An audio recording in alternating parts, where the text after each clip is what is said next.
इन फिटरों के YouTube channel में आपका स्वागत है। हमारे इस चैनल को सब्सक्राइब, लाइक और शेयर करना ना भूलिए।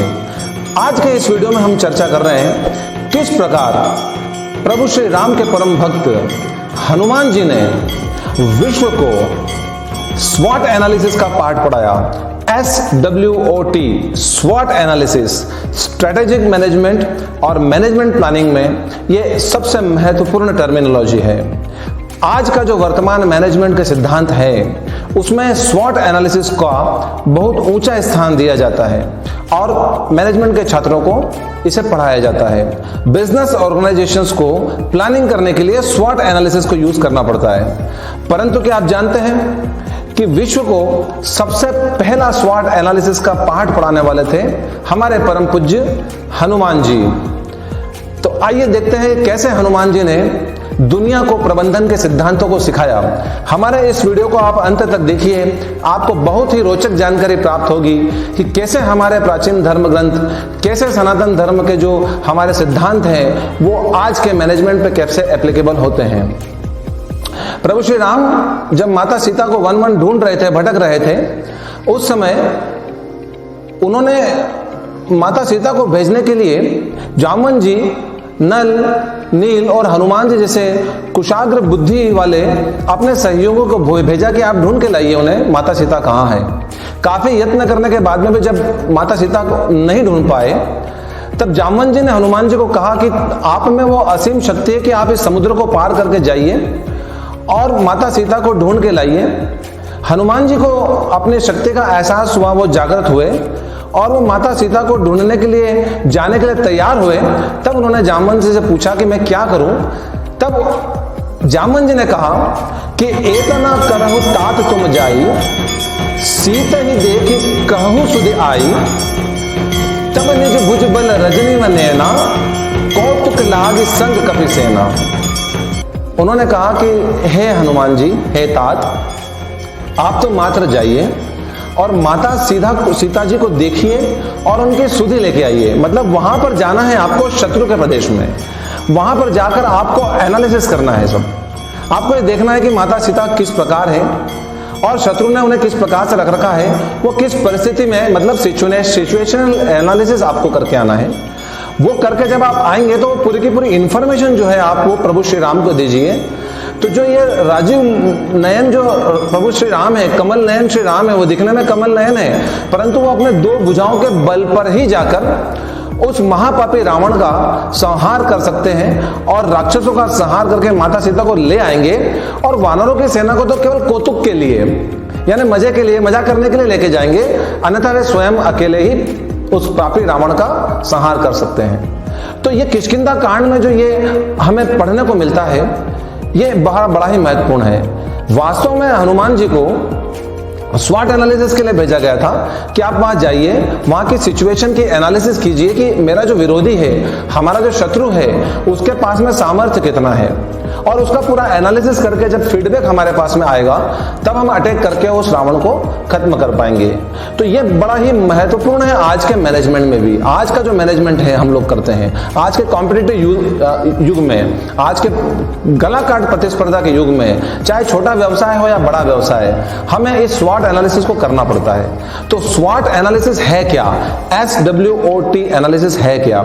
सो बेसिकली स्वॉट analysis is a strategic planning and strategic management technique which helps organizations or a person to identify the strength, weakness, opportunity and threats to fulfill or accomplish their goal or a particular planning of a project। तो जो स्वॉट analysis होता है, इसमें चार चीजों का analysis किया जाता है, चार बातों का एनालिसिस किया जाता है। स्ट्रेंथ, मतलब हमारे जो कॉम्पिटिटर है उनकी स्ट्रेंथ क्या है, मतलब उनकी ताकत क्या है।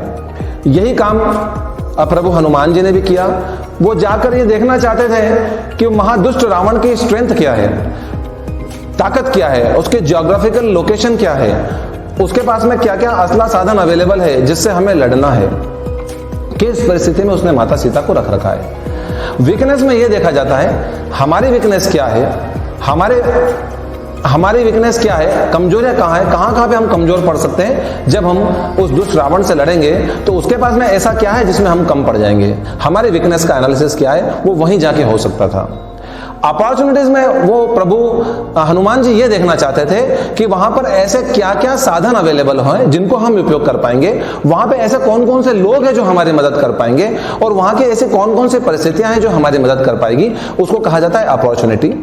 और थ्रेट्स में ऐसे क्या क्या साधन, हथियार और ऐसे क्या क्या चालाकियां उस रावण के पास में है, उसकी मानसिक स्थिति क्या है और वो कितना दुष्ट है, ये जानने के लिए हनुमान जी वहां पे गए थे कि थ्रेट्स हमारे पास में क्या क्या आ सकते हैं, क्या वो आसानी से मानेगा या कितना लंबा युद्ध हमें करना पड़ेगा। और यही बात आज के समय में व्यवसाय और बिजनेस में भी लागू होती है, चाहे वो प्रोडक्शन हो, मैन्युफैक्चरिंग हो या सर्विस सेक्टर हो।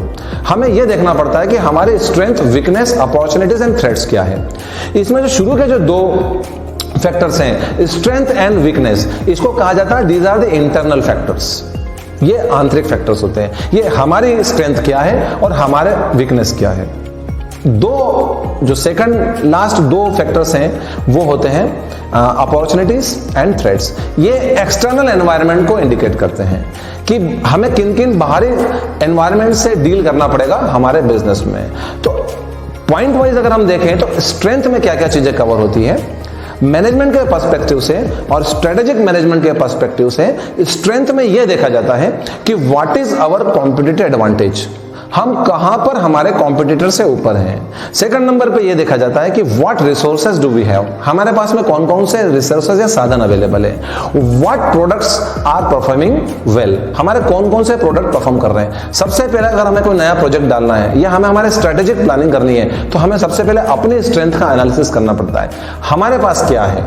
हमें कॉम्पिटिटर को देखने के पहले हमें अपनी स्ट्रेंथ को देखना पड़ता है। अगर हम हमारी स्ट्रेंथ को लेकर आगे बढ़ेंगे, हमारे स्ट्रेंथ को लेकर अगर हम हमारे बिजनेस को डेवलप करेंगे तो हमें हमारे कॉम्पिटिटर से ज्यादा एडवांटेज हमें मिल पाएगा।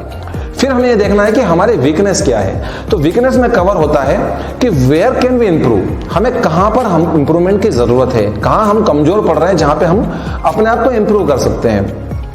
What products are under performing, ये भी एनालिसिस करना पड़ता है हमें। हमारे कौन कौन से सर्विसेज, अगर हम सर्विस सेक्टर में तो हमारे कौन कौन से सर्विसेज अंडर परफॉर्म कर रही है।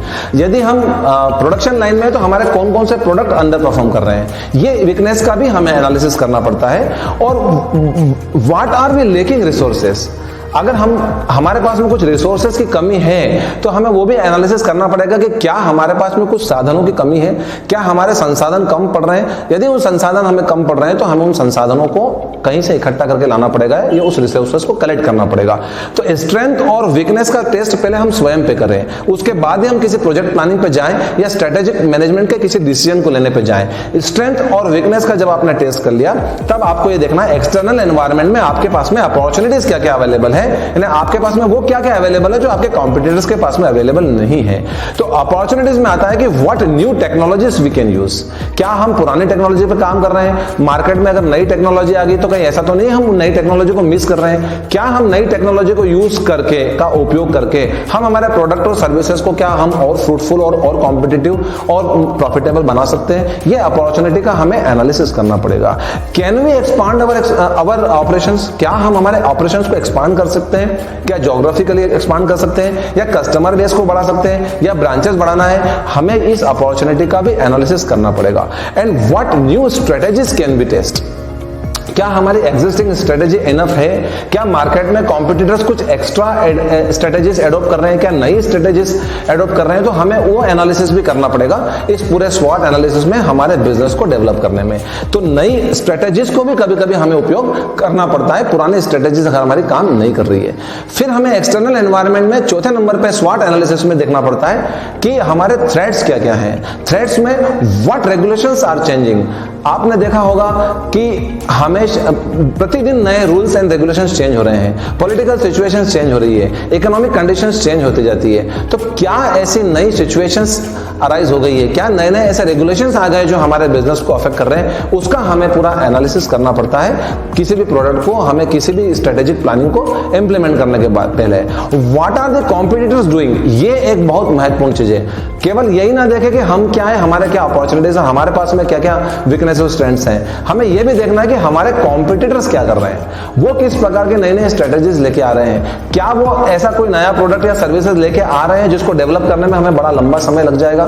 तो हमें उसको भी, उस एंगल से भी हमें स्वॉट एनालिसिस को करना पड़ता है। How are consumers trend changing, हमें यह भी देखना पड़ेगा कि कंज्यूमर का टेस्ट तो चेंज नहीं हो रहा है, कंज्यूमर की कोई नई डिमांड तो नहीं है, कंज्यूमर हमसे कुछ नया एक्सपेक्ट तो नहीं कर रहे हैं।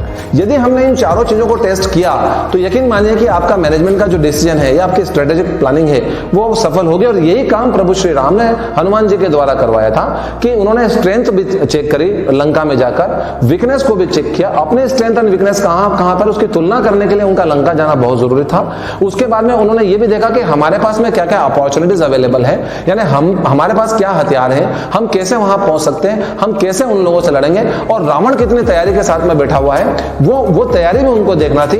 इसीलिए हनुमान जी ने वहां जाकर देखा और फिर प्रभु श्री राम ने विभीषण जैसे चतुर पॉलिटिशियन की मदद से उस महादुष्ट रावण का संहार किया। तो चाहे हमारा व्यक्तिगत जीवन हो, चाहे धर्मशास्त्र हो या व्यवसाय हो, हमें स्वॉट एनालिसिस जरूर कर लेना चाहिए। स्ट्रेंथ, वीकनेस, अपॉर्चुनिटी और थ्रेट का एनालिसिस करने के बाद ही जब हम हमारे बिजनेस को रन करेंगे तो यकीन मानिए कि कोई सा भी नया प्रोडक्ट लाइन हो, नई सर्विसेज अगर आप ले रहे हो या आपका एग्जिस्टिंग बिजनेस भी हो तो सफलता आपके कदम चूमेगी।